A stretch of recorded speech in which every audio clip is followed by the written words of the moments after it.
대단히 감사합니다. 9년생 게스트와 9학번 PD가 만드는 방송 이프코리아 약관동이 13회 방송입니다. 저번 방송에서는 9학번 PD를 99년생 PD라고 했더라고요. 젊어 그런 사기를 쳤다고? 아니 못한 줄 알았는데 아예 발음을 그렇게 했더라고. 아무도 몰랐네. 아무도 신경을 안 써요. 그러니까.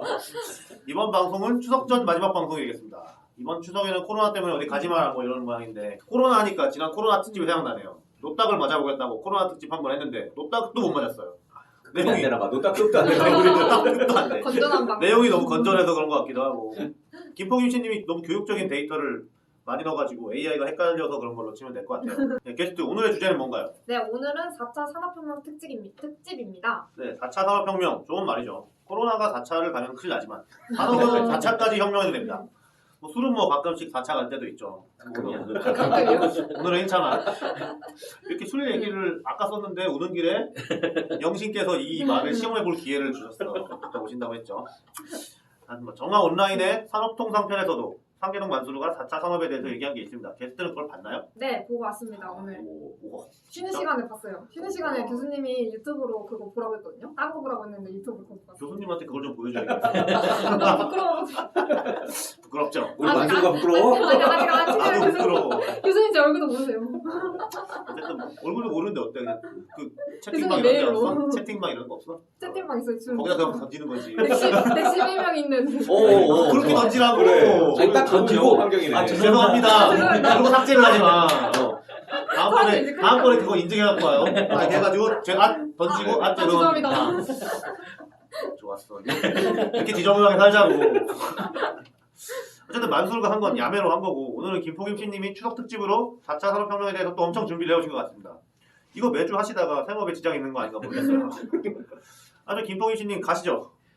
대외경책정책연구원이라는 곳에서 만든 거예요. 대외경제정책연구원은 1989년 12월 19일 정부 출연 연구기관으로 발족한 이래 국내외 경제와 관련한 다양한 이슈를 조사, 연구, 분석하여 우리 경제의 국제적 역할과 위상 정립에 힘쓰고 있습니다. 2019년 예산으로 정부 출연금 294억과 총 362억 원을 운영하는 기관입니다. 오늘 자료는 2019년 12월 31일 발간본을 편집하였습니다. 일단 미국의 이제 주요 혁신 정책, 성장 정책은 디지털 이노베이션. 디지털 이노베이션이고 독일은 인더스트리 4.0, 주구장창 인더스트리 4.0을 갖고 있고 일본은 커넥티드 인더스트리 이렇게 있는 이 세 가지를 중점적으로 이제 이 레포트를 만들었는데 오늘은 디지털 이노베이션에 대해서 얘기를 하겠습니다. 본격적으로 내용에 앞서서 정책 아카데미에서 배운 경제와 과학기술 발전의 시대 흐름을 정리한 것부터 보고 가겠습니다.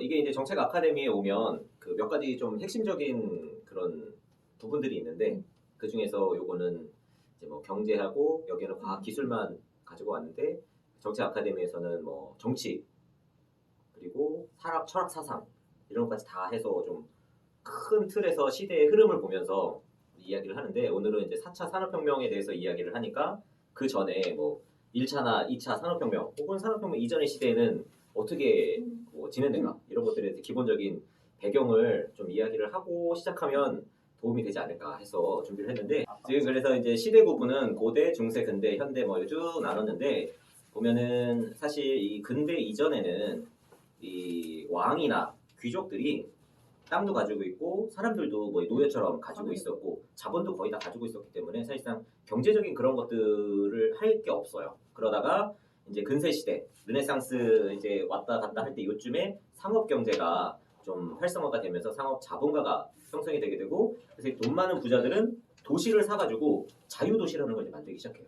그래서 여기서부터 이제 조금 근대 경제의 어떤 그런 모습들 조금씩 나타나기 시작하고 그러다가 이제 1700년대 들어오면 뭐 중상주의, 중금주의 이때 이제 막 그 저기 남미 가가지고 금 캐오고 은 캐오고 막 그러던 시대가 들어오면서 이렇게 이제 자본들이 부자들이 생겨나면서 산업혁명이 이제 어떤 발생할 수 있는 그 기틀 이런 것들이 이제 만들어지기 시작해요.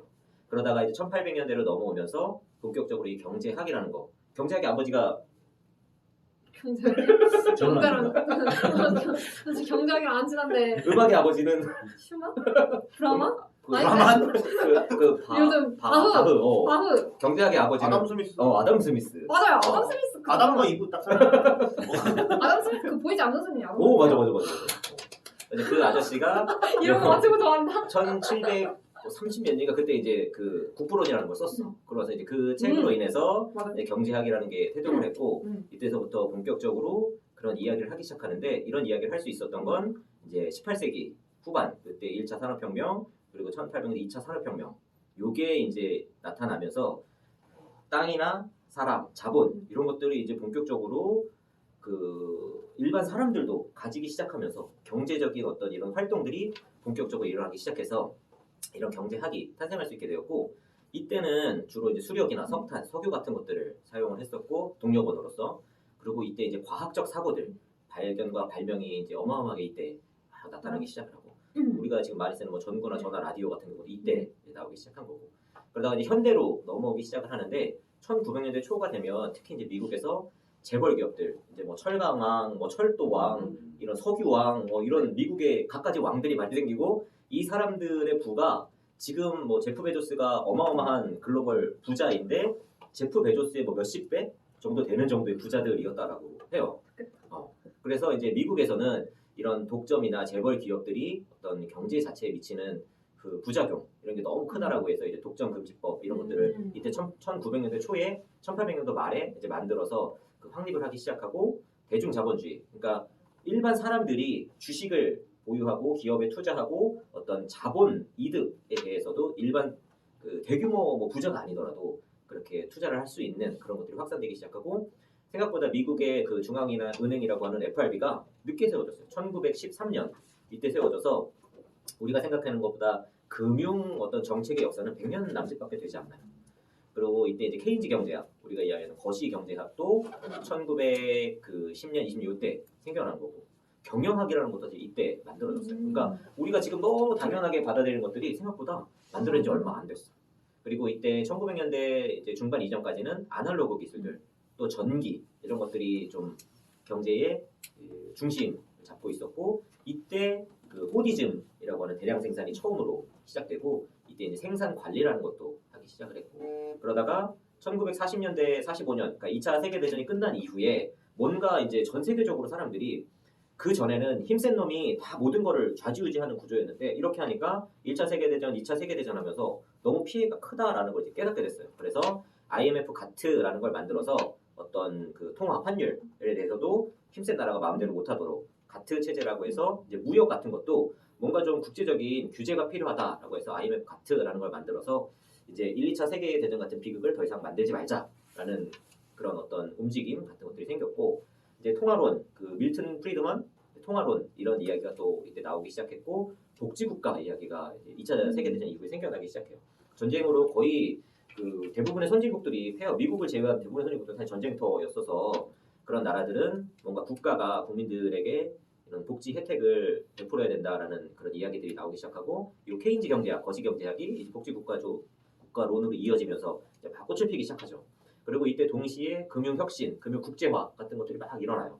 그래서 또 기술적인 측면에서는 디지털 기술이 이때 나오기 시작하고 컴퓨터나 뭐 자동화 이런 것들이 이때 막 나오기 시작하고 또 경영 같은 경우도 기존의 생산 관리를 넘어서 원가 관리까지 이제 들어가기 시작하고 반도체, 우주 항공 산업이 이때 막 꽃을 피기 시작하죠. 그 레이건, 스타워즈 그런 것들이 이때 그 냉전 체제 하에서 경쟁적으로 이제 발전하기 시작하고 그러다가 2000년으로 넘어오게 되면 이제 기존의 IMF 가트 체제가 좀 한계를 그 보이면서 WTO 체제로 이제 바뀌게 되고 글로벌 자유무역 같은 것들이 굉장히 이제 일상적으로 되게 돼요. 그리고 이때 그 중국이 WTO에 가입을 하면서 막 급성장하기 시작하고 1910년 이때쯤 오게 되면 이제 미국하고 그 지난번에 우리 그 GDP 할 때 앞섰었잖아요. 그러니까 어떤 측면에서는 PPP로 계산을 하게 되면 중국이 미국을 앞설 정도로 중국이 이제 커지면서 이제 미국하고 우리 이제 G2 하자 그런 이야기까지 나오게 되고 또 이제 금융 경제 측면에서는 자산 경제가 굉장히 커지면서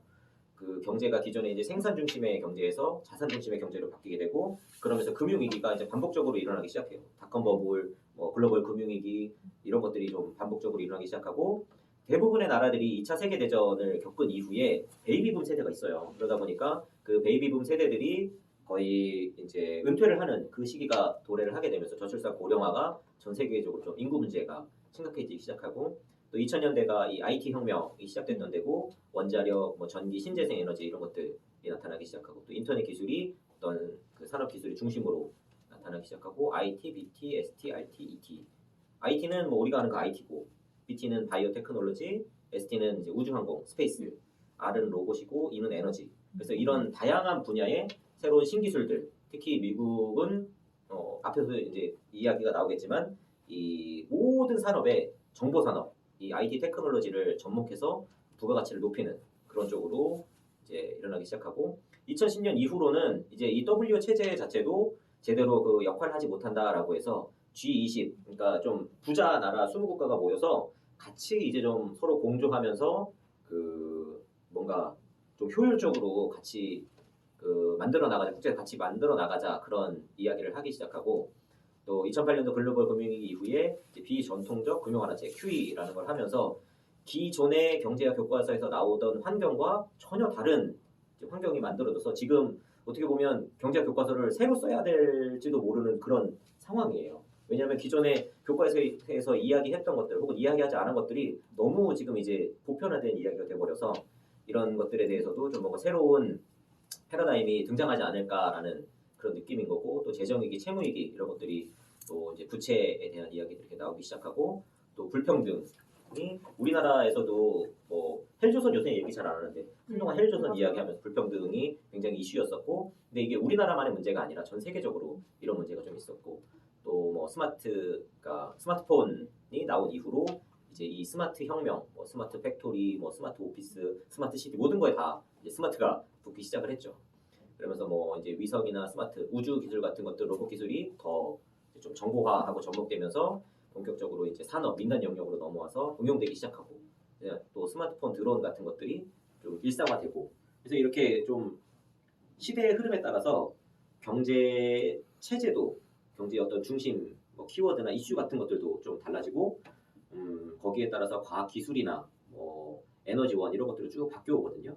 근데 이게 이제 좀 특징 같은 것만 언급하는 정도로 오늘은 이야기를 했지만 정책 아카데미에 오면 이런 것들을 정말 기본 배경에서부터 더 자세하게 많은 이야기들을 들을 수 있고 그리고 정말 재밌거든요. 듣다 보면 옛날 얘기 듣는 것 같아요. 할아버지. 그건 아닌가? 네, 공부 좋아하는 사람들이나 좋아하지만 우리같이 공부 싫어하는 사람들은 그럼 본격적으로 보고서의 혁신 성장 정책을 보겠습니다. 다른 나라들이 어떻게 4차 산업혁명 정책하고 있는지 지금 설명하시는 거죠? 네네. 그럼 본격적으로 보고서의 혁신 성장 정책을 보겠습니다. 먼저 4차 산업혁명이라 불리우고 있는 독일의 인더스트리 4.0, 일본의 소사이어티 5.0을 비교를 해보겠습니다. 자, 방금 전에 말했던 5.0이 무엇이냐라는 부분에 대해서 얘기를 하는데 독일이 바라보는 산업혁명하고 일본이 바라보는 산업혁명의 방향성이 달라요. 독일은 제조업 바탕에 중심을 두고 얘기를 하는 거고 이 제조업이 성장하고 부가가치를 향상시키기 위한 여러 가지 조건들에 대한 산업혁명을 진행을 하는 거고 자기네가 잘하는 게 그거니까. 그렇죠. 자, 일본은 사회 문명 중심의 개념을 가지면서 이제 얘기를 하고 있어요.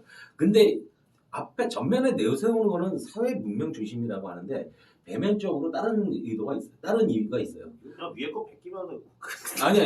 깜빡이 한것 같은데. 약간 하나 집어넣은 거야 그냥. 1.0에서 1.0에서 4.0까지는 그냥 이제 산업혁명이랑 쭉 네. 따라가는데 5.0에서 스마트 사회라는 초스마트 사회, AI와 IoT 기술 이쪽으로 가면서 얘기가 좀 달라집니다. 독일 연방정부 혁신성장 정책의 핵심인 인더스트리 4.0은 상관학 연계를 통한 제조업에서의 디지털 전환을 목표로 삼고 있습니다. 이와 같은 목표를 달성하기 위해 플랫폼 인더스트리 4.0은 다음의 4가지 로드맵을 제시하고 있습니다. 첫째, 적용 사례로서 독일 전 지역에 걸친 제조업 현장에서 적용되고 있는 새로운 생산공법, 사업 모델, 제품 등의 지도를 활용해 소개한다. 둘째, 온라인 도서관으로서 독일 연방정부 혁신성장 정책이 인더스트리 4.0과 관련된 전략 페이퍼, 플랫폼 인더스트리 4.0 작업그룹에서 작성한 출판물 등을 제공한다. 셋째, 테스트 베드로서 독일 대학과 연구소 등이 민간 기업들과 협력하여 시험 중인 생산 및 유통 시스템에 관한 정보를 지역별로 소개한다. 마지막으로 중소기업 기술 이전 로드맵은 독일 기업의 대다수를 차지하고 있는 중소기업 혁신 성장을 위한 연구장관 및 유관 기관들과 네트워크 기회를 제공한다입니다. 그러니까 이게 독일은 연방정부하고 학교하고 거의 축이 돼 있는 상황이고 그걸 플랫폼화해서 이제 산업이 같이 함께 이끌어간다라는 형태인데 이 산업들이 모든 정보를 오픈해서 공유하겠다라는 그런 형태로 가고 있고 그런 오픈해서 공유하는 플랫폼들을 여러 가지로 나눠서 구성을 하고 있어요. 그러니까 이런 어떤 여기 보면 생산 공법, 사업 모델, 제품 등이 이 세 가지를 다 오픈하겠다는 거예요. 오픈해서 전체적으로 그거를 그 독일 전체가 하나의 그 방향으로 부가가치를 상승시키겠다 이런 형태로 가는 것이 이제 독일 방향이에요. 근데 독일 방향을 보면서 생각이 드는 것은 우리가 제조업으로 갈 거냐 아니면 미국의 디지털로 갈 거냐를 약간 결정을 해서 움직여야 되는데 그게 아니라 우리나라는 디지털도 가고 독일 제조업도 가고 돈 되는 거다 해야 그런 형태입니다. 그럼 일본도 볼까요?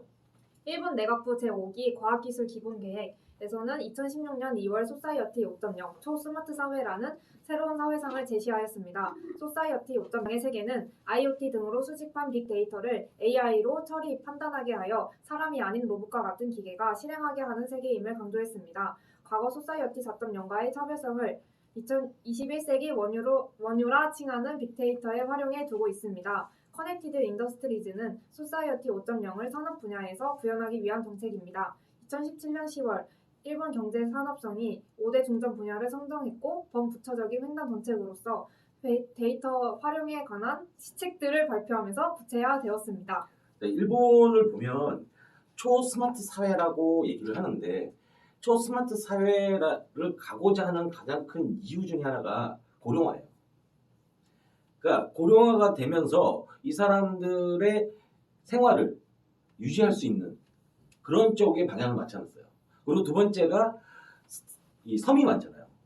섬들 간에 이동을 하고 물류가 움직이고 하는 것이 다 다리로 이루어져야 되는 게 아니라 드론으로 이동하고 그것으로 다 섬과 섬을 잇겠다라는 것이 기본적인 배경에 깔려 있는 상황에서 소사이어티 5.0을 만든 거라고 보여요. 그러니까 모든 정책들을 보면 거의 이제 청년 인구가 줄어드니까 일하는 사람들을 로봇으로 다 바꾸겠다 이런 방향이고 이제 나이가 들면 많이 아프잖아요. 그렇죠. 그러면 바이오 산업이 있어야 되잖아요. 그쪽으로 바꾸겠다. 그리고 고령이 되면 이제 혼자 살잖아요. 그러면 그 혼자 사는 사람과 커뮤니케이션 해줄 수 있는 로봇을 사람 대 로봇이고 네. 그런 어떤 그런 휴머노 로봇을 만든다든가 친구가 없어. 옛날에 그 강아지 있었잖아요. 강아지. 무슨 로봇 강아지 걔 장례식도 하고 막 그래요. 그런 거라든가 뭐 이런 방향성이 두 개가 좀 달라요. 그래서 그 방향성이라는 자체를 봤을 때 우리는 어디로 가야 되느냐는 방향성을 잡아서 우리도 한쪽 방향으로 가지 않으면 너무 물어봐시고 다 한다고 하면 굉장히 어려워지는 상황이 되지 않을까라는 생각입니다. 분산 투자도 방법 아니에요? 리스크가 굉장히 근데 전문가가 될 수가 없는 거죠. 자, 그래서 독일의 인더스트리 3.0에 해당하는 보고서에 있는 하이테크 전략에 대해서 보겠습니다. 하이테크 전략, 신하이테크 전략이 있고 이게 만들어지고 이후에 이제 새로 바뀌었는 하이테크 전략 2025, 25년까지의 전략이 있습니다. 독일 연방정부, 특히 연방연구교육부는 연구와 기술에 대한 투자를 미래 성장의 핵심으로 여겨 하이테크 전략을 통해서 최첨단 연구 및 기술 혁신에 대한 의지를 보였습니다.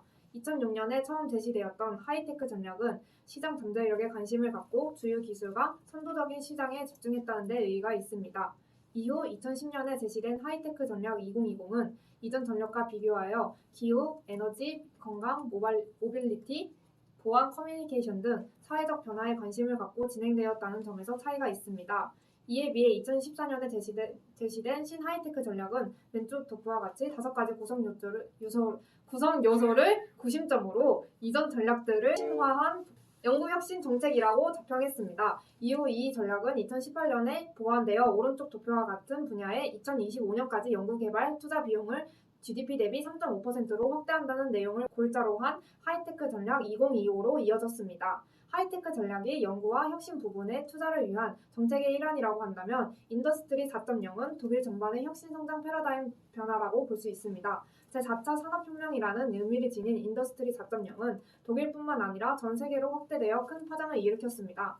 좁은 의미의 인더스트리 4.0은 독일 연방교육연구부와 연방경제에너지부를 중심으로 진행된 사업의 디지털 변환, 특히 제조업의 디지털화에 초점을 맞추고 변화를 꾀하는 국가 전략입니다. 여기도 보면 이제 구형 거는 좀 뭐 이렇다고 치고 신형 거를 보면 사회적 과제, 독일의 미래 역량, 그리고 벤처 문화 이렇게 세 가지를 큰 축으로 나눠놨어요. 그러니까 예전 거와 완전히 다르게 이런 미래 역량을 좀 더 키울 수 있는 것과 벤처 문화, 혁신 이쪽을 구분해서 나눠놓고 자 미래 역량에 보면 뭐 기술적 기초, 뭐 전문가 기반, 뭐 사회 참여 이런 부분들은 다들 얘기하는 부분이고 여기 모빌리티, 도시, 지방 뭐 이런 부분도 다들 얘기하는 건데 이제 혁신 및 벤처 문화 이쪽에 보면 이 두 가지는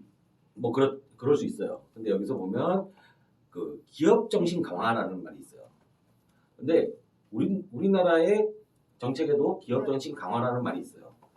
그 기업 정신 강화에 대해서 내용이 있는데 최근 발해한 4차 산업혁명 대정부 권고안 스타트업 생태계에서 넷째, 정부는 기업가 정신 고취를 위해 유연한 정책을 펼쳐야 한다. 팀 단위의 집중적 업무 방식은 스타트업의 특징 중 하나이다. 그런 만큼 정부가 강제하는 일률적 근무 및 고용 법규는 유사 규제로 작동하는 측면이 있다. 스타트업의 경영 재량 확대를 위해 근무 시간과 방식, 고용 대상 및 형태 등을 선택할 수 있는 기회를 제공해야 한다. 덧붙여 이른바 패자 부활과 창업 재도전을 독려하기 위한 다양한 정책도 실행되어야 한다. 이거를 읽었을 때 무슨 생각이 들어요? 정부가 기업가 잠깐만요. 저는 아무 생각이 없습니다. 아무 생각이 안 나는데 있는데 집중해가지고. 네. 자, 기업가 정신 고취를 유연을 해야 된대. 유연한 정책을 해야 된대. 유연한 정책이 뭐냐? 일률적 근무. 우리가 이제 9시 출근하고 뭐 이런 걸 이런 거. 고용 법규는 유사 규제로 작동하는 측면. 그러니까 이거를 막 고용 법규에 막 틀에 집어넣지 마라. 자유롭게 알아서 해라. 그리고 여기 패자 부활 그러니까 망해도 다시 한번 일어날 기회를 수 주자. 줄 수 있게끔 하자. 이게 기업가 정신이라고 얘기를 하고 있어요. 근데 이게 이거는 독일의 기업가 정신이거든요. 하자면 자 독일은 기업가 정신이라는 것이 기업이 진짜로 해야 할 역할에 대해서 기업가 정신이라고 얘기를 하고 있어요. 근데 4차 산업혁명 대정부 권고안이라고 하는 스타트업 생태계에서 기업가 정신이라고 얘기하는 것은 기업을 네가 하고 싶게끔 기업가가 되고 싶게끔 우리가 도와줄게. 너 일해. 그러면 내가 도와줄게. 이런 규제도 풀어주고 너 다시 패자 부활을 하게끔 해주고 야 사업을 해 무조건. 이런 얘기를 하는 거예요. 그죠? 그렇게 느끼는 그런 느낌이 오죠. 그런 느낌. 근데 독일은 기업이 되려면 기업가는 이 정도 정신을 가지고 있어야 돼라고 얘기를 하는 거예요. 그럼 기업가 정신이 어떤 게 맞아요? 저는 독일이 맞다고 생각하거든요. 왜냐하면 이것은 권고안이잖아요. 대정부 권고안이잖아요. 자기가 기업을 위해서 이렇게 우리가 오픈을 해주되 너는 이런 정신을 기업가 정신을 갖고 똑바로 해라라고 얘기를 권고를 해야 되는 이런 권고안에다가 이런 것을 얘기를 한다는 자체가 근데 이거는 거의 모든 세계 그거에 다 들어가 있어요. 그러니까 근데 이제 이 앞에 기업가 정신 고취를 위해 유연한 정책이라고 얘기하잖아요. 고취를 위해서 기업가 정신이라고 말이 안 맞다라는 거죠 이게. 그러니까 이제 보통 세계에서 기업가 정신을 고취하거나 혹은 이제 뭐 벤처를 육성하기 위해서 가장 많이 하는 정책이 세금, 그 다음에 규제 철폐 두 가지예요. 그래서 세금을 깎아주고 이런 어떤 규제 같은 것들을 최소화하는 거, 그걸 가장 기본. 왜냐면 티 내기 좋거든. 이런 것들은 정책으로 만들기도 편하고. 그래서 이런데도 사실 기본적으로 뭐 이런 이야기는 들어갈 수 있다라고 봐요. 어쨌든 이것도 1번째에 들어가 있잖아. 첫 번째도 아니고. 여기는 9번째에 들어있어요. 9번째. 이 오른쪽의 내용은 이 중견기업연구원이라는 거 전 처음 들었는데 여기가 약간 그 기업에서 후원받는 연구원인 것 같아요. 여기 이 내용들이 이게 약간 그 재벌 기업에서 좋아할 만한 이야기들을 담고 있는 것 같거든요.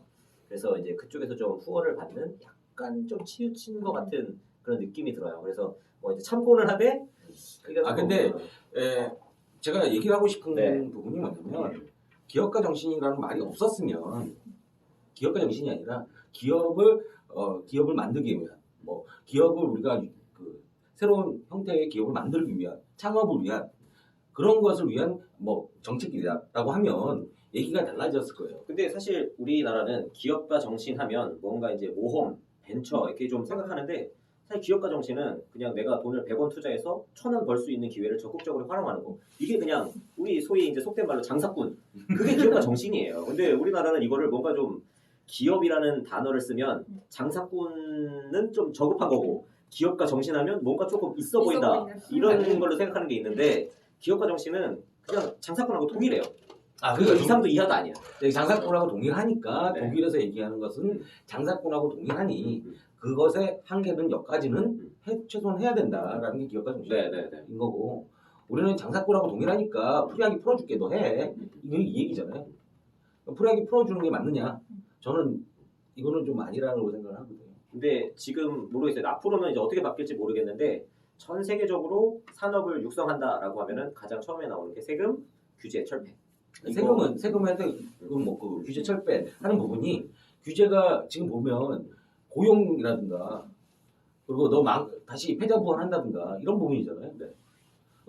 규제를 철폐한다는 자체가 어떤 고용이 아니라 네가 사업하는 데 있어서 걸림돌을 철폐해준다는 그렇죠. 거죠. 그게 고용이다라고 얘기를 하는 거는 좀 맞지 않잖아요. 고용이 굉장히 커요. 사실 기업을 하는 데 있어서 고정비에서 가장 큰 비중을 차지하는 게 고용이거든요. 근데 고용이 가장 크죠. 저도 이제 이태리 사업하면서 가장 먼저 우리는 고정비를 그렇죠. 깎다라고 하면 네. 고정비가 인간이거든요. 가장 큰 게. 그래서 인력을 먼저 자르는데 근데 인력이라는 자체의 부분에 대해서 이렇게 얘기하는 것은 안 맞다라고 하는 거죠. 자, 고정비가 인간이 계약을 하면 돼요. 고용을 할 때 어차피 계약해서 하라는 거잖아요. 계약을 법대로 안 안 만들 돼. 테니까 계약을 하면 되는데 그러니까 노동법이나 이런 것에 대해서 네. 좀 약간 저는 이게 지금 현 벤처 기업들의 가장 큰 문제점이라고 저는 생각을 해요. 망할 수밖에 없는 문제점. 자, 일본 얘기를 좀 해볼게요. 아까도 말했듯이 얘네들은 좀 다른 방향으로 가고 있어요. 독일하고 저희가 다른 방향으로 가고 있는데 커넥티드 인더스트리즈는 5대 중점 분야의 지원 강화책과 횡단적 정책 두 가지로 구성되어 있습니다. 각 분야별 실행 주체는 첫 번째, 자율주행 모빌리티 서비스, 국토교통성의 자율주행 비즈니스 컨트롤. 두 번째, 제조 로봇 혁명 이니셔티브. 세 번째, 바이오 소재 COCN 산업 경쟁력 간담회가 일본화공업협회. 네 번째, 플랜트 인프라 보안 경제 산업성의 플랜트 데이터 활용 촉진 회의. 다섯 번째, 스마트 라이프 IoT 추진 랩을 지정했습니다. 횡단적 정책은 산업 데이터를 기업들이 공유, 활용할 수 있도록 기반 조성에 나서겠다는 것인데 데이터 공유 사업자 인증 제도 도입, 산업 데이터 보유하고 있는 기업과 AI 벤처의 AI 시스템 공동 개발, 데이터 관련 법제도 정비, AI 관련 연구 개발 촉진 및 인재 육성 시책에 눈에 띕니다. 아까도 말씀드렸다시피 일본은 아까도 말했던 그 베이스에 고령화와 섬을 연결한다라는 베이스를 깔고 보면 자율주행 모빌리티 이게 이제 자율주행이 도로주행인데 도로주행에서도 나이가 드신 분들은 운전하기 굉장히 위험하니까 자율주행이 있으면 굉장히 안전하게 운전을 하실 수 있겠죠. 모빌리티 서비스라든가 이런 것도 보면 AI가 많아요. AI 인재 육성. 근데 지금 일본이 가장 크게 걱정하는 부분이 뭐냐면 그 AI 인재 육성을 하고자 하는데 사람이 없어요. 사람이 없고 만약에 2025년 이후가 되면 절벽이 온다고 지금 굉장히 두려워하고 있는데 이쪽이 가고 자 제조 로봇이라고 했는데 제조 로봇이라고는 제조와 로봇이 잘려 있죠. 제조와 로봇이 잘려 있는 이 로봇이 뭐냐면 아까도 말했던 감성 로봇이라든가 아니면은 그 서비스 로봇이거든요. 그런 산업용 로봇이 아니라 산업용 로봇이 아니라 그런 쪽으로 많이 이제 얘기를 하고 바이오 소재 이쪽은 그 의료 쪽 그리고 스마트 라이프도 거의 그 고령화 시대를 대비하는 스마트 라이프가 될 거예요. 그리고 얘네들이 지금 얘기하는 이제 스마트 라이프의 IoT라는 것이 사물 인터넷이잖아요. 모든 이제 사물이 다 연결이 돼서 이제 별로 안 움직여도 다 되게끔 해야 되는 이유가 고령화 사회 때문에 그런 상황이 바닥에 깔려 있다라고 보면 돼요. 바닥에 깔려서 그것을 감성 로봇을 계속 만들어 왔어요. 옛날에 아까 말했던 강아지 이름 시몬가 뭐 강아지 이름 뭐 마시몬가 뭐 네. 그 이후에 이제 페페라는 게 또 있어요. 로봇이 그 휴머노이드처럼 생겼는데 구동용 로봇이 이렇게 바퀴 달려서 그 이렇게 밑에 널쩍하게 네. 들어다니네. 네. 그런 형태로 했는데 이 감성 로봇이에요. 그러니까 할아버지 할머니들을 이제 케어해주는 감성 로봇인데 아마 이것도 굉장히 빅데이터를 지금 수집하지 않았나라는 생각을 하고 있고 그런 여러 가지 데이터들을 모아서 다시 이제 로봇을 만드는데 AI로 다시 그걸 접목시키는 그런 형태로 많이 이미 가고 있는 것 같아요. 그 독일 인더스트리 4.0과 일본의 소사이어티 5.0에 대한 자세한 것은 다음 기회에 자 오늘은 미국의 디지털 이노베이션 관련 정책을 집중해 보겠습니다. 국가별 서비스 및 소프트웨어 세계 시장 점유율입니다. 미국 디지털 이노베이션에서 국가별 서비스 및 소프트웨어 세계 시장 점유율에 대해서 나와 있는데 이것을 보는 가장 큰 이유는 앞으로 이쪽 시장이 가장 큰 시장이라고 보기 때문에 데이터 시장이라든가 이제 사물 인터넷 시장이라든가 사이버 보안 공유 뭐 비즈니스 이쪽 이게 굉장히 큰 시장이 때문에 이쪽의 현재 시장 점유율이 어떻게 되는지를 얘기하고 있습니다. 여기서 보면 미국이 작년에가 굉장히 그 강국이죠. 거의 모든 분야 다 먹고 있지. 먹고 있는데 공유 서비스만 이제 중국이 굉장히 강하고 뭘 공유해 중국이? 자전거, 아 그거? 공간. 네. 미국은 공유 서비스가 굉장히 약한 부분이고 한국은 보면 데이터 센터 하고 지금 그 비즈니스 지능 이쪽에만 지금 좀 판매를 하고 있다라고 이 데이터는 집계를 하고 있어요. 근데 데이터 센터도 보면 이제 한국의 LG U 플러스, 네이버, SK 이 정도죠 가장 큰 거는. 그리고 이제 데이터 수집 관리 서비스 이쪽에는 없는 거죠. 그래서 한국이 지금 이쪽 이거 하고 여기도 또 한 가지 있네 어플리케이션 서버. 그러니까 어떻게 보면 약간 하드웨어적인 부분만 강하다라고 볼 수 있어요. 자, 제조기업인데 최근 미국의 혁신성장 정책에 대해 언급할 때 가장 우선적으로 거론되는 부분은 첨단 제조업 분야입니다. 이는 첨단 제조업의 발전이 미국 경제 성장의 원동력이자 국가 안보 측면에서 중요하게 여겨지고 있습니다. 이와 같은 배경에는 그래프에서 볼 수 있듯이 1990년대 이후 미국에서 저금리 정책을 바탕으로 한 금융, IT, 부동산업 등 서비스업의 고성장과 함께 글로벌 금융위기 및 제조업 규제 강화 등 대내외적인 요인이 작용함으로써 촉발된 제조업의 쇠락이 자리잡고 있습니다. 그러니까 뭐 이 내용 여기서 말하는 내용보다도 이 그래프를 보면 미국이 쭉 제조업의 비중이 부가가치 비중이 낮아지고 있었는데 2011년경부터 좀 이렇게 개선되고 있는 상황이고 일본은 지금 1995년 뭐 이후에 쭉 계속적으로 부가가치가 낮아지고 있고 이 상황이 개선되는 것처럼 보이긴 하지만 이게 개선되지 않고 다시 깔아앉는 상황으로 보이고 독일은 좀 더 하락하는 폭은 낮지만 부가가치가 차지 대기업이어서 독일이 낮게 나오나 봐요. 왜냐하면 제조업 전체로 하면 부가가치 비중이 훨씬 더 클 텐데 아마 이쪽이 특허 비용이 더 크지 않을까요? 그렇지 않을 거예요. 그러니까 독일이 제조업 자체로 비중이 되게 높거든요. 글로벌 제조업 대기업의 부가가치 비중 추이. 그러니까 이게 대기업이어서 이제 작은 기업들을 빼서 중소기업 그렇게 강국이라든가 강소 기업들. 공장이 뭐 밖에 나가 있어서 그런가? 독일이 너무 낮아서 조금 놀랐네. 자 그리고 중국은 지금 2000년 이후에 급격하게 상승을 하고 있죠. 근데 중국도 앞으로 어떻게 될지는 굉장히 의문시되고 있는데 이게 GDP 대비 비중이에요. 아니 GDP 대비 기준 같은데? 글로벌 대기업 제조 대기업 부가가치 비중 추이라는 게 뭐에 제조 대한 대기업 부가가치 비중 그러니까 뭐의 비중이냐? 그러니까 이 부가가치라는 게 GDP예요. 그러니까 GDP 네. 대비 그러니까 독일 안에 있는 글로벌 GDP 가. 제조 대기업이 발생하는 부가가치가 GDP 대비 몇 %냐? 그렇지. 그럼 독일에 있는 GDP면은 독일에 있는 대기업이 그치. 외국에 공장이 있으면 없다는 거네. 그렇죠. 그래서 중국이 이렇게 GDP 가. 이빨 높은 거잖아. 말씀하신 것처럼 GDP 대비가 맞는 거고 그리고 지금 GDP는 GNP가 아니니까 뭐 그거에 대비해 봤을 때 독일이 뭐 외국에 공장이 있으면 그 정도가 이제 크지 않는 거고 아, 그럼 미국은 인텔 이런 거가 반도체 공장 그 안에 있는 게 있으니까 이렇게 되는 거구나. 그리고 미국이 전체 비중에서 제조업 비중이 낮긴 해도 절대적인 수치로는 아, 굉장히 커. 인텔만 있어도 뭐 인텔, AMD, 엔비디아 이거 다 따지면 반도체 이거 시스템 안에 나오는 그치. 거는 이 정도 되겠네. 일본은 뭐 그렇고.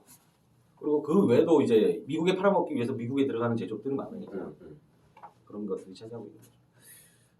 그래서 미국이 지금 2011년도 이때부터 이제 개선이 돼서 지금 앞으로 계속 개선 트럼프도 계속 제조업하고 떠들고 있기 때문에 나와라. 예, 맞아요. 떠들고 있기 때문에 이건 개선되지 않을까라는 생각을 합니다. 미국 정부의 혁신 성장 정책. 아, 혁신 성장 특집이다 오늘. 신성장. 네. 여기 혁신 성장 특집이요. 혁신 성장 특집. 혁신 성장 발음 잘하기. 미국 정부의 혁신 성장 정책. 이게 이제 아까도 말했던 제조업이 계속적으로 하락했던 것을 어떻게 개선을 해보자라는 것을 이제 하기 위해서 개선하기 위해서 혁신 성장 정책을 세웠어요.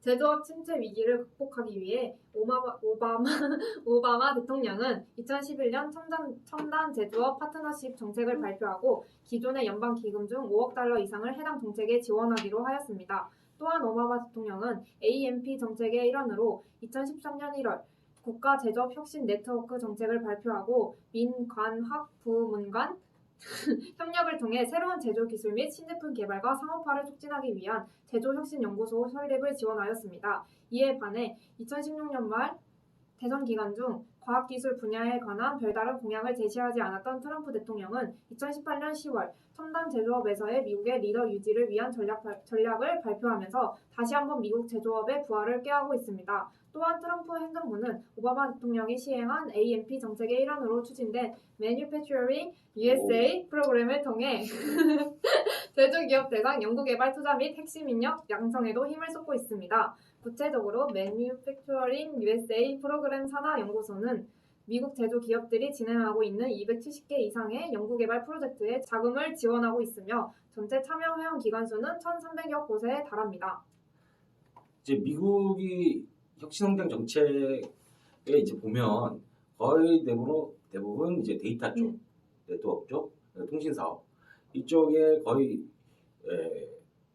이제 많은 투자를 하고 있어요. 근데 이제 이쪽으로 많이 투자하고 있는 가장 큰 이유라고 한다면 앞으로 AI로 가게 되면 이쪽 빅데이터에 대한 활용도가 굉장히 커지기 때문에 데이터를 얼마나 자기가 보유하고 있느냐에 따라서 그게 그 경쟁력이 달라지는. 그러니까 리얼 데이터라는 자체가 굉장히 이제 원유라고 아까 표현을 했는데 그 원유처럼 굉장히 값어치 있는 게 될 거라고 생각을 하기 때문에 그쪽에 많은 투자를 하고 있어요. 근데 이제 데이터 수집도 중요하지만 데이터 가공도 중요한 부분이 있거든요. 그래서 이런 데이터의 가공 부분도 빅데이터 가공 부분도 많이 이제 생각을 하고 개발을 하고 있고 자율주행 15대 성능 지침 발표 이게 굉장히 그 중요한 부분이 될 거예요 앞으로. 이게 이제 계속 업데이트되면서 자율주행 성능이 어느 정도까지 돼야 된다는 표준을 만들어 버리게 되면 미국에 팔기 위해서 그 표준을 따라야 되고 그 표준을 다시 사와야 되는 어떤 그런 부분이 생기기 때문에 이 표준을 성능 가이드를 누가 만드느냐가 굉장히 그 중요한 부분이고 그 성능 가이드가 얼마만큼 그 품질을 보장하느냐에 따라서 이제 어느 쪽으로 가느냐가 문제라고 생각합니다. 인공지능 국가 연구개발 뭐 이런 것도 있고 뭐 그 여기서도 어차피 제조기술 개발이 또 해야 되니까 뭐든지 OS나 어플리케이션만 있다고 움직이는 게 아니라 그것을 이제 받아주는 제품이 있어야 되니까 제품에 대한 역량도 강화하려고 노력을 하고 있지만 전체적으로 이제 소프트웨어적인 서비스 산업 쪽으로 많이 치우치고 있는 상황이라고 볼 수 있어요. 근데 여기서 미국이 가장 그 강한 부분이 이런 부분이라고 보여요. 그러니까 좀 더 앞선 기술을 갖고 있는 기관들이 많잖아요. 나사라든가. 그리고 이제 옛날부터 이제 우주 산업에 굉장히 모두에 있었고 위성이라든가 이런 부분, 첨단과학 부분에 많이 나가서 있기 때문에 이런 것들하고의 커뮤니케이션이 어떻게 되느냐가 굉장히 그 제품의 퀄리티를 만들어내는 것 같아요. 일단은 그 IoT 관련 정책인데요. IoT는 2000년대 후반부터 민간 및 공공 부문 등 미국 사회 전역에서 발생하는 데이터의 중요성이 부각되면서 이를 수집 및 활용하기 위한 수단으로서 IoT의 중요성이 확대되었습니다. 미국의 IoT 정책 추진이 중국, 일본 등과 다른 점은 국가가 아닌 연방정부개발부처 및 유관기관이 중심이 되어 각 분야별로 IoT 활용을 뒷받침하기 위한 여러 가지 정책들을 개발하고 시행하고 있다는 점입니다. 그 IoT에서 가장 중요한 부분이 이제 센서하고 통신 두 가지가 이제 중요한 부분이라고 할 수 있는데 이 부분 중에서도 관심 깊게 보는 게 얘는 로우 파워예요. 파워 컨저션이 굉장히 낮은. 그래서 저전력.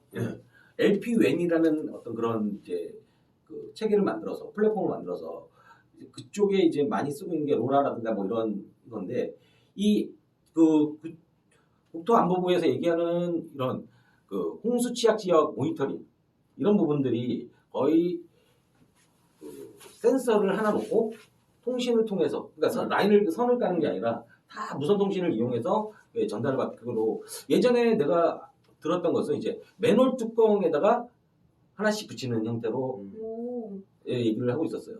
근데 이게 센서가 이렇게 통신이 여기 있고 여기 있으면 우리가 알고 있는 통신은 기지국이 있고 여러 개의 제품들이 네. 기지국으로 모이잖아요. 네.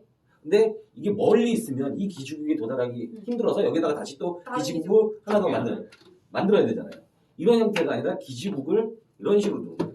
기지국이 아니라 통신 장비를 이런 식으로 둬서 얘가 얘를 통신하고 얘가 얘를 통신하고 얘가 얘를 통신하고 해서 통신을 쫙 연결하게끔 이런 형태로 네트워크 형태로 기지국이 없이 통신이 되게끔 하는. 근데 여기서 여기 거리가 또 짧기 때문에 굉장히 그 파워 컨셉도 낮고 그래서 이런 부분들을 해서 맨홀 뚜껑을 쭉 연결을 하면 도시 전체가 하나의 네트워크망이 된다라는 걸 형태로 얘기하고 있고 여기서 아까 말했던 LPWAN이라는 게 뭐냐면 이 우리 동그란 동전 엄지 손톱만한 동전 배터리로 몇 년을 갈 수 있는 그런 형태의 파워 컴퓨터를 만들어내려고 LP 뭐라고요? LPWAN, LP Low Power WAN, WAN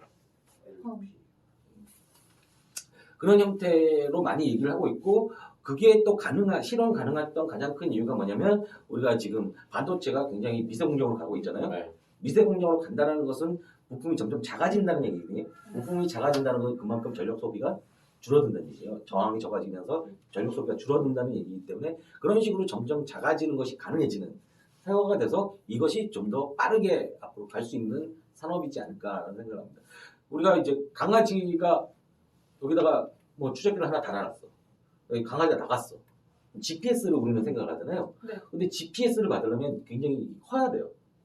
안테나라든가 이 GPS는 위성을 하나를 쓰는 게 아니라 4개에서 신호를 받아서 얘가 이제 인식을 해야 되는 거기 때문에 또 부수적으로 4개가 어떤 것이 또 안 맞을 수 있어 하나 더 해갖고 5개 정도를 받으면 좀 더 정확한 위치를 찾을 수 있고 뭐 이런 게 있는데 이런 형태가 아니라 얘가 맨홀과 맨홀 사이를 지나가면 어디 있는지 위치를 알 수가 있는 거예요. 그래서 이 맨홀과 맨홀 사이를 막 지나가면 얘가 어떻게 동선을 움직이고 있다는 걸 알 수 있는 그런 형태로 앞으로 바뀌는 그런 게 많이 이제 개발이 되고 있어요. 미국에도 AI 쪽으로 이제 많이 얘기하고 있는데 AI 넥스트 캠페인 5대 중점 분야. 최근 트럼프 대통령이 미국의 리더십 확보를 강조하는 과학기술 분야가 바로 AI입니다. 2016년 백악관 산하기술정책실은 국가 AI R&D 전략 계획을 발표하고 미국 경제 성장 및 국가 안보에 기여할 수 있는 AI 기술 활용 능력을 증대하기 위한 연구개발 투자 정책을 제시하였습니다. 그 후 이루어진 연구 및 기술 혁신 등의 변화를 종합적으로 반영하여 미국의 AI의 새로운 청사진을 제시하는 국가 AI R&D 전략 계획 2019년 업데이트가 발표되었습니다. 해당 보고서에는 기존 미국 AI R&D 전략 계획에 포함된 7가지 실천 계획에 AI 기술 진보를 촉진하기 위한 민간 및 공공 부문의 협력을 강화한다는 8번째 전략이 추가되었습니다. 또한 트럼프 대통령은 2019년 2월 AI 분야에서의 미국의 리더십 강화라는 행정명령에 서명하면서 최근 중국이 예산을 집중 투자함과 동시에 AI 관련 논문 발행 건수에서 미국을 앞지르고 있는 상황을 견제하려는 움직임을 보이고 있습니다. 이와 더불어 미국 국방부 산하 연구 개발 조직인 국방고등연구계획국은 2018년 9월 AI 넥스트 캠페인을 발표하면서 기존 및 새로운 인공지능 기술 개발에 20억 달러 이상을 18개월에 걸쳐 투자하겠다는 계획을 밝혔습니다. 해당 캠페인에 포함되는 내용으로는 국방부 업무 자동화, AI 시스템 의존도 향상, AI 및 머신러닝 기술 보안 강화, 전력 및 데이터 비효율성 감소, 차세대 AI 알고리즘 및 활용 분야 개척 등이 있습니다. 18개월에 20억 달러. 좀 쩌는데. 쩔지. 여기는 이거밖에 생각이 안 나는데. 얼마나 해먹겠다는 거야? 근데 이제 AI라는 것이 어떻게 보면 그 우리가 기 알고 있는 미래 4차 산업혁명의 가장 큰 축이라고 볼 수가 있을 것 같아요. 그러니까 1차 산업혁명, 뭐 2차 산업혁명, 구동, 전기, 정보까지 왔어요. 정보까지. 정보는 뭐예요? 그냥 데이터를 취합해놔서 내가 데이터를 보고 내가 판단을 해서 내가 실행을 하는데 AI는 지가 판단하겠다는 거예요. 지가 판단해서 지가 실행하는 거. 지가 판단해서 지가 실행하겠다는 건데 여기서 가장 중요한 거는 그 실행한 것이 내가 믿는 AI 시스템 거냐 아니면 해킹이 돼서 누가 나를 시키는 거냐. 그래서 보안이 굉장히 중요한 상황이 된 거고 그래서 우리가 그 한때 굉장히 많이 들었던 비트코인에 썼던 그 블록체인 암호화 시스템이 굉장히 중요한 사업 아이템이었던 거죠. 근데 우리는 블록체인 하면 그냥 비트코인. 그것만 아는데 이 비트코인 그 암호를 해독하기 위해서 수많은 서버가 며칠 동안 돌아가야 된다는 그런 정도로 암호를 해독하기 힘들다. 그렇다면 AI 보안도 가능하지 않느냐. IoT라든 이런 연결에서도 보안 쪽이 굉장히 강화돼야 되지 않느냐. 강화될 수 있지 않느냐라는 쪽으로 얘기를 많이 하고 있는 것이 블록체인 얘기를 많이 하고 있는 거예요. 그래서 블록체인이라는 것은 비트코인을 하겠다는 게 아니라 정보 데이터를 주고받았을 때에 진짜 내가 신뢰할 수 있는 정보냐 진짜 내가 신뢰할 수 있는 어떤 지시냐에 대해서 정확한 정보 전달을 위한 보안 체계라고 보면 돼요. 그러니까 비트코인은 사실 이제 블록체인에서 불가피하게 생기는 이제 부산물 같은 거죠. 부산물 같았었는데 맨 처음에는. 지금도 그렇죠, 사실. 근데 이제 그거를 투기적으로 이제 활용을 하니까 문제가 되는 건데, 그러니까 블록체인이란 건 인증 어떤 시스템 같은 거잖아요, 체계. 그리고 비트코인이란 건 이거를 인증해주는 그 단말기에다가 보상을 해주는 거예요. 왜냐면 보상을 안 주면 누가 내 컴퓨터 쓰게 해주지 않을 거 아니에요. 그래서 내 컴퓨터를 통해서 인증을 하면 그 인증한 대가로 비트코인을 주는 거예요. 그래서 중앙에 메인 시스템이 없이도 이렇게 보안을 할 수 있는 효율적으로 보안할 수 있는 시스템이 블록체인인 건데 이제 이게 주객이 전도돼가지고 비트코인이 메인이 되고 블록체인은 마치 이제 이 비트코인을 유지하기 위해서 뭔가 이렇게 해주는 것처럼 주객이 전도돼서 지금 이제 사람들한테는 어떤 투기적인 그 수단으로 전락하긴 했지만 앞으로 여러 가지로 가능성을 많이 가지고 있죠, 블록체인이. 네, 그렇죠. 근데 이 블록체인이 앞으로 발전을 함과 동시에 가장 중요한 이제 IoT나 AI라든가 이런 부분이 훨씬 더 빠르게 변화될 수 있다고 봐요. 만약에 블록체인 기술이 그렇게 빠르게 더 보안이 철저해지지 않으면 이 기술은 쓸 수가 없는 상황이 되거든요. 그런 식으로 내가 진짜 신뢰할 수 있는 지시냐 아니면 해킹당한 것이냐에 대한 판단을 할 수 있는 그런 것들이 굉장히 중요하고 그러니까 AI라든가 IoT라든가 앞으로 모든 자율주행이라든 모든 게 움직이면서 이 보안 부분은 계속 강조돼야 되는 부분이기 때문에 여기서 보고 가고 싶었던 자료 중에 하나가 독일 쪽에 있는 자료였는데 AI 준비 지표 주요 순위입니다. 여기서 보면 2017년도에 미국이 2위였는데 얘네가 4위가 됐어요. 근데 이제 이 독일 자료에서 얘기하고 싶었던 건 뭐냐면 독일이 2017년도에 13위였는데 3위로 이렇게 올라섰거든요. 투자를 굉장히 많이 해서 3위까지 올라왔는데 우리는 보고 싶은 게 얘가 아니잖아요. 얘잖아요. 얘. 맞아. 한국. 떨어졌네. 4위에서 26위로 벗어났다는 이게 굉장히 큰 문제라는 거죠. 그러니까 2017년에서 2019년 2년. 그래서 이 부분이 우리가 좀 놀고 있었나? 다른 방향을 보고 있었나? 지표가 뭘 기준으로 한 건지 궁금하긴 하네요. 여기 자세한 자료는 여기 검색해봐라. 검색해 보시면 자세한 자료가 있습니다.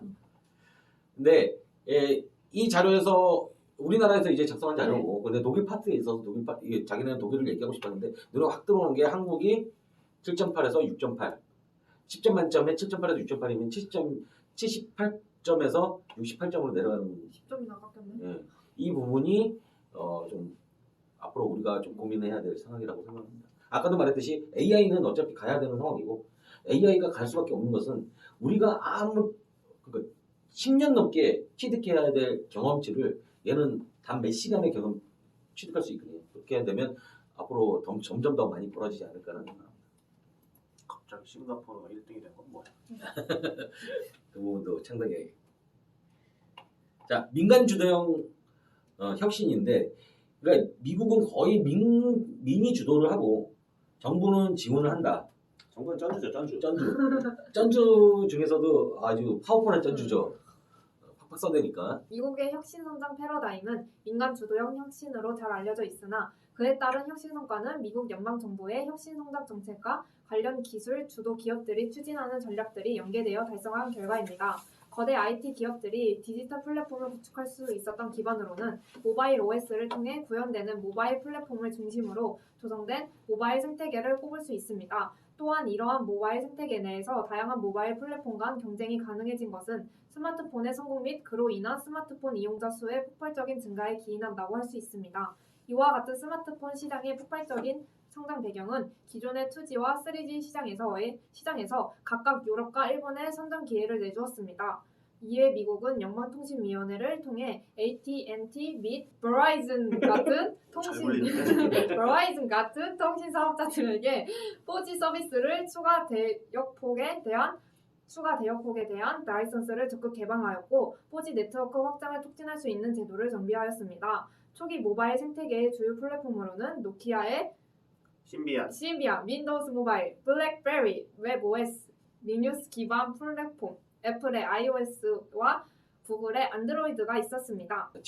지금 이제 민간 주도형 혁신에서 보면 이제 인터넷 컨소시엄하고 얼씬 그리고 OCF, 오픈 커넥트 있는데 여기서 우리나라가 이제 LG가 가전 쪽 그리고 삼성이 제조업 자동차 가전 이렇게 IoT 관련 쪽 이렇게 두 개가 이게 둘 다 IoT인데 LG 쪽은 약간 지금 핸드폰하고 냉장고하고 세탁기 저 핸드폰을 갖고 저 싱크유를 켜놓고 지나가면 다 걸려.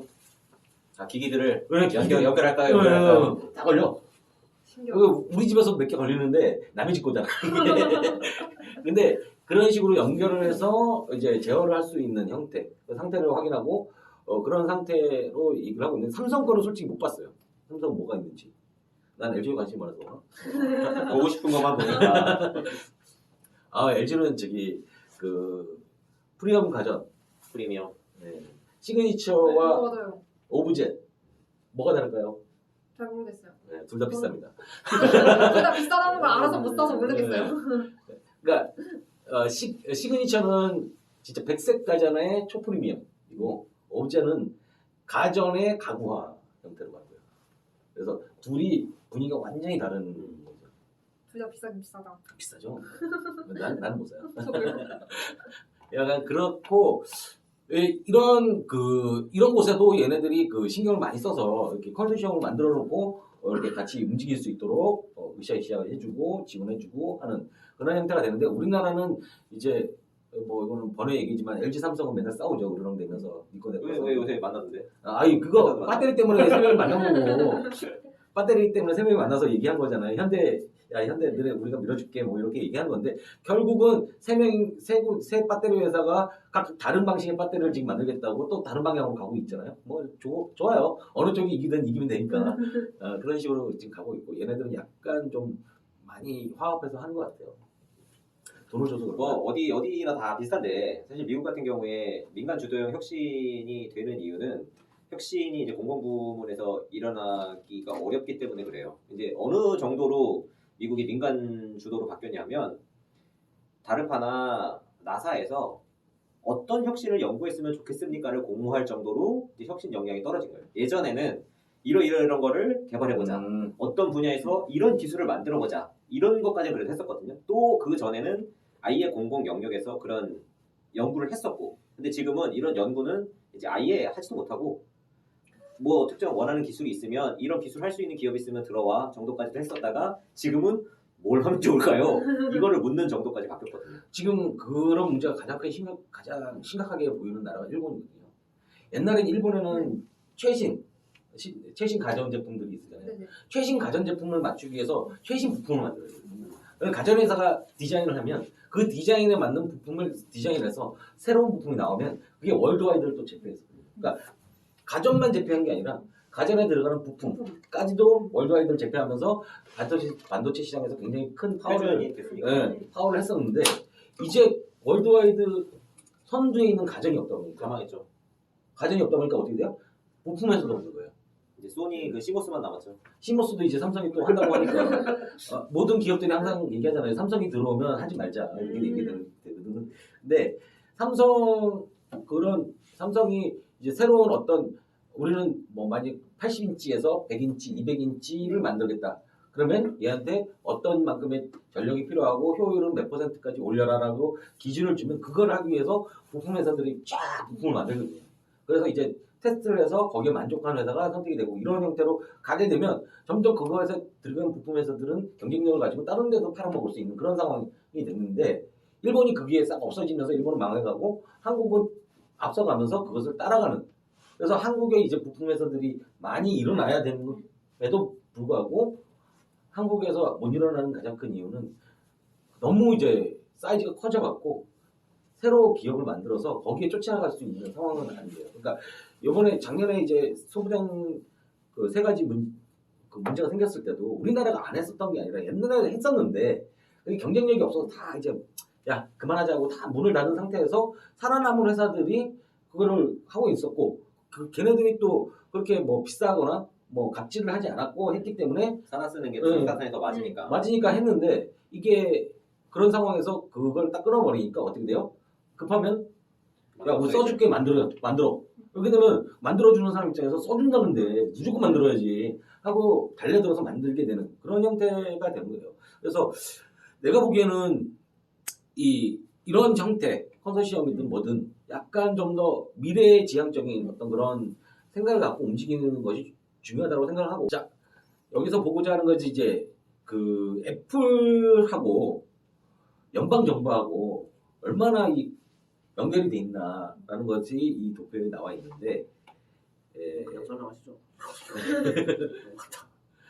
그러니까 애플 1세대 아이팟서부터 이런 여러 가지 배터리 에너지부 뭐 미 육군 연구사무소 미 국립보건원 과학재단 국방부 고등연구 계획국하고 이제 여기 보면 마이크로 하드 드라이브 이거 망한 건데 이게 아마 모르긴 몰라도 2001년도에 저 기술을 쓰지만 이런 국방고등계획 분야 이런 데서는 뭐 1980년대 이때 연구한 이제 원천 기술들이 뭐 연관이 돼 있다 이런 거겠죠. LCD 같은 경우도 그렇고. 그러니까 이런 것들이 얘네들이 쭉 갖고 있었던 기술을 아이팟에 녹이는 거죠. 근데 이게 중요한 부분이 그런 거예요. 개발하기는 굉장히 어렵잖아요. 네. 근데 이제 우리가 이런 것들을 뭐 배터리 부분이라든가 신호 압축이라든가 LCD라든가 디램 캐시라든가 이런 부분들을 이런 군사 장비에 쓰기 위해서 만들어 달라라고 얘기를 하면 그 비용 굉장히 큰 개발비를 주면서 만들 수가 있거든요. 필요한 그런 쪽에서 굉장히 큰 퍼포먼스를 필요로 하니까 또 이제 그 화성에 보내는 그런 로봇에 우리가 써야 되는데 그러려면 그 이 배터리가 어느 정도 움직여야 되고 어느 정도 내구성을 가져야 된다라는 그 기준을 주면 거기에 맞춰서 쭉 만들다 보면 그것에 쓰고 나서 그 다음 기술을 뭐 이제 약간 로코스트화 해갖고 이런 아이폰이라든가 이런 산업에다가 쓰는 거죠. 그렇게 되면 개발했었던 것에 대해서는 활용이기 때문에 비용이 크게 많이 들지 않는 거죠.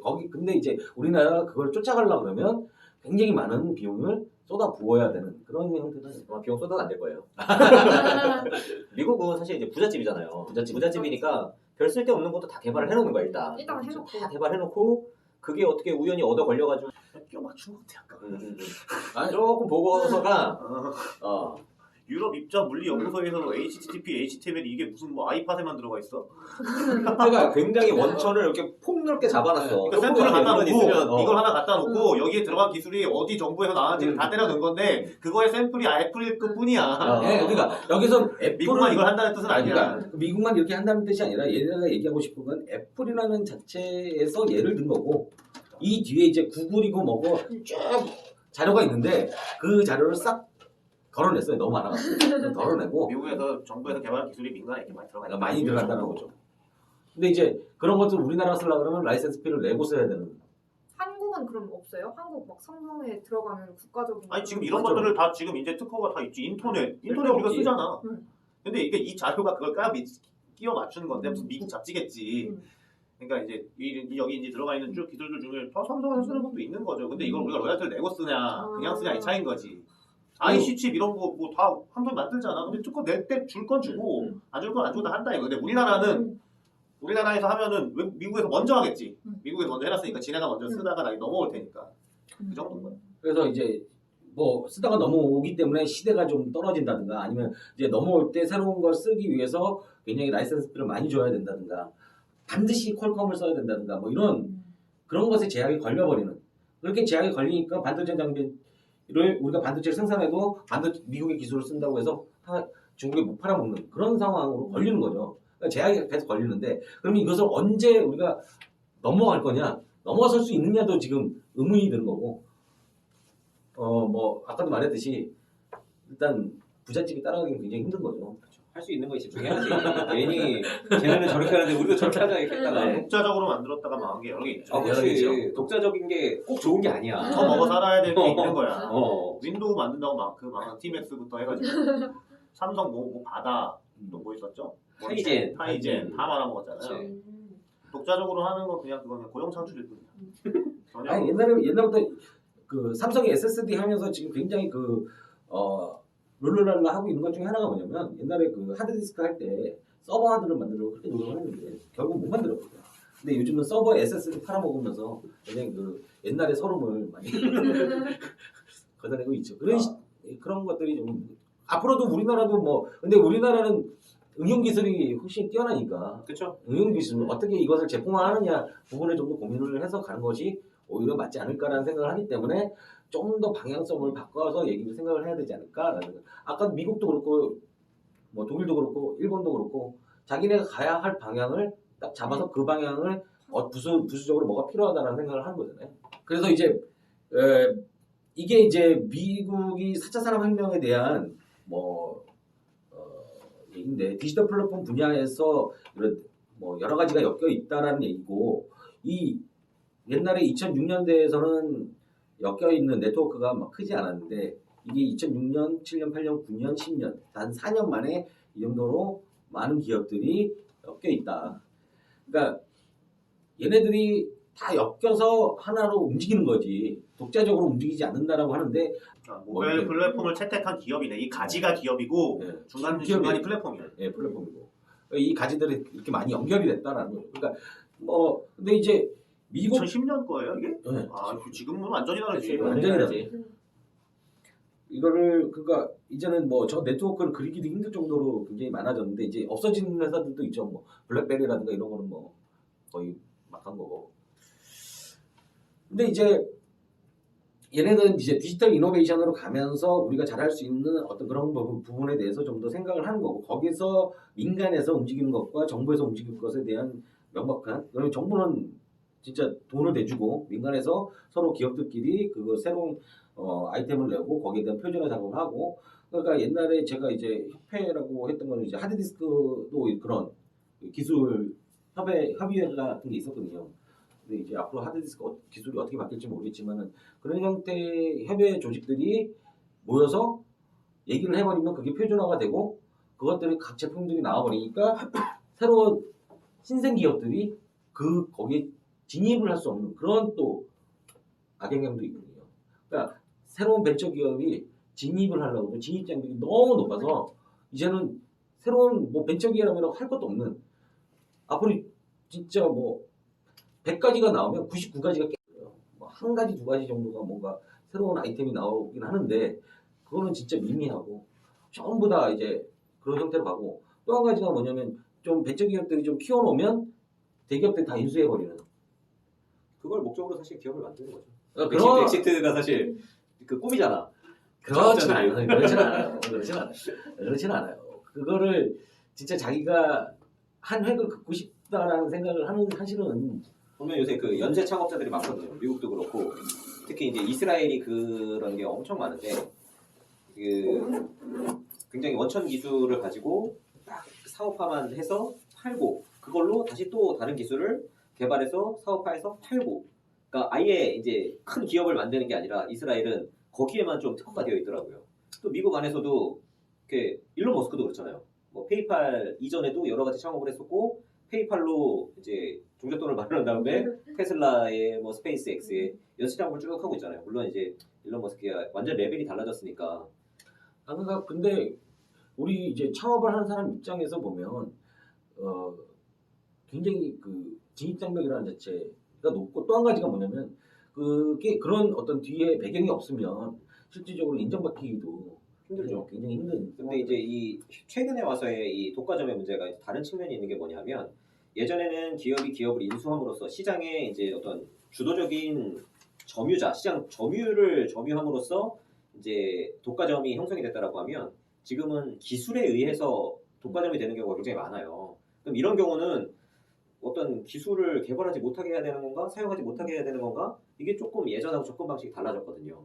또 이런 독과점을 또 너무 과도하게 막으면 신기술 개발에 대한 유인이 작아지니까 그것도 좀 고민인 부분이 있어요.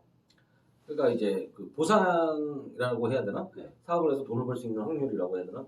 그 부분에 대한 생각이 이제 깊어져야 된다는 거죠. 그러니까 우리나라에서 제가 지금까지 뭐 앞으로는 어떻게 변할지 모르겠지만 지금까지 보면 새로운 제품을 만들어서 우리나라의 어떤 대기업에 가서 얘기를 해서 먹힌 경우가 없어요.